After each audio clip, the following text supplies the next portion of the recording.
আজকে হাওড়ার বাউরিয়াতে যে বড় প্ল্যান্ট রয়েছে পাটের, সেই বড় প্ল্যান্টে আজকে নিয়োগ প্রক্রিয়া হলো। তো এই দাদা ভাইরা তো প্রথমে বিশ্বাস করতে চায়নি যে আদৌ আমরা জব দিতে পারি কি পারি না, একটা সমস্যার মধ্যে ছিল।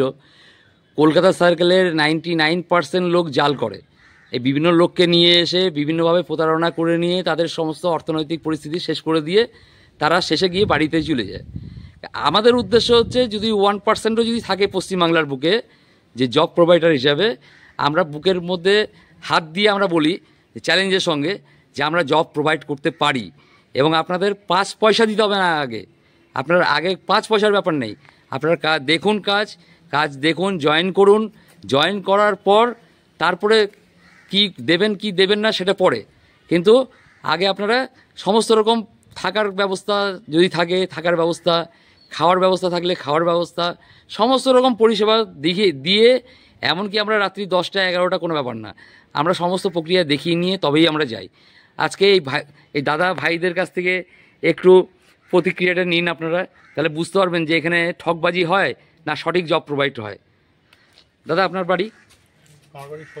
আচ্ছা দাদা, আপনার সঙ্গে ফোনে কথা হয়েছিল, যেভাবে বলা হয়েছিল সব কিছু পেয়েছেন তো আপনি? হ্যাঁ, সবকিছু আমি সঠিক পেয়েছি এবং আচ্ছা। আপনার সাথে আমি দীর্ঘক্ষণ কথা বলার যে সুযোগটাও পেয়েছি, একটা ব্যাপার যেটা অন্য জায়গায় পাওয়া যায় না।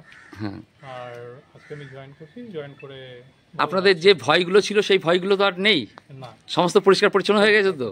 একদম পুরো ডাউট মানে ডাউট ফ্রি হয়ে গেছে তো সব? একদম কোনো ডাউট নেই। দারুণ। ভাই তোমার বাড়ি? আচ্ছা, তোমার সঙ্গে ফোনে কথা হয়েছিল, তুমি ভয় পেয়েছিলে যে আমি আবার চিটিংয়ের পাল্লায় পড়ছি কিনা, তাই না? তো তুমি যে সঠিক জায়গায় এসছো এটা তো পরিষ্কার হয়ে গেছে তোমার, এই নিয়ে তো আর কোনো ভুল নেই। হ্যাঁ, তোমাকে যেভাবে বলা হয়েছিল তুমি সেইভাবেই পেয়েছো।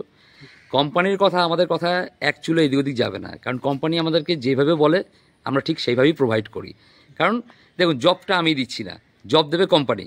তাহলে কোম্পানি জব দেবে, আজকে আপনি পাবেন 15,000 টাকা, আমি যদি বলি 22,000 টাকা, তাহলে সেই জীবনে কোনো দিন ওটা 22,000 টাকা হয় না, তাই না? তো এই যে আপনার বাউরিয়া যে মিলটা, এই মিলে যে একটা হিউজ ইনকাম করা যায়, 30-32,000 টাকা ইনকাম করা যায়, এটা তো পরিষ্কার হয়ে গেছে আপনাদের, এই নিয়ে তো কোনো ভুল নেই। পশ্চিমবাংলা তো দূরের কথা, গোটা ভারতবর্ষে এরকম জায়গা আছে কিনা সন্দেহ আছে। এবং একটা সরকারি চাকরিজীবী যেভাবে ফেসিলিটি পায় আপনারাও সেই ফেসিলিটিগুলো পাবেন।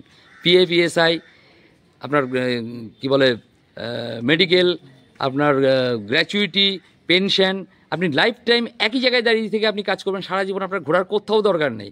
আপনি জীবনটা এখানেই মানে শেষ জীবন পর্যন্ত এখানেই কাজ করতে পারবেন। তার কারণ হচ্ছে আপনার লক্ষ্য হচ্ছে টাকা। আপনি টাকা যেখানে পাচ্ছেন প্রচুর টাকা, তাহলে আপনার তো লক্ষ্যভ্রষ্ট হয়ে লাভ নেই, তাই না? পরিশ্রম করবেন, পয়সা পাবেন, এখানে সমস্যা কিছু নেই। শ্রম দিতে পারলে এখানে পয়সা প্রচুর। ভাই তোমার বাড়ি? আচ্ছা, তোমার সঙ্গে ফোনে কথা হয়েছিল, তুমিও বলেছিলে যে প্রচুর ফ্রডবাজি হয়। হ্যাঁ, ভয়ে তুমি আসতেও চাইছিলে না। তো তোমাকে আমি বলেছিলাম কাইন্ডলি তুমি একবার আসো, খালি তোমাকে পয়সা দিতে হবে না, কিচ্ছু করতে হবে না, বলেছিলাম তো যে তোমাকে কিচ্ছু করতে হবে না, তুমি খালি শুধু একবার বাড়ি থেকে পা বাড়িয়ে তুমি একবার এসো কলকাতায় যে এখনও 1% হলেও সৎ মানুষ আছে, এইটা তুমি আজকে পরিষ্কার বুঝে গেছো আজকে।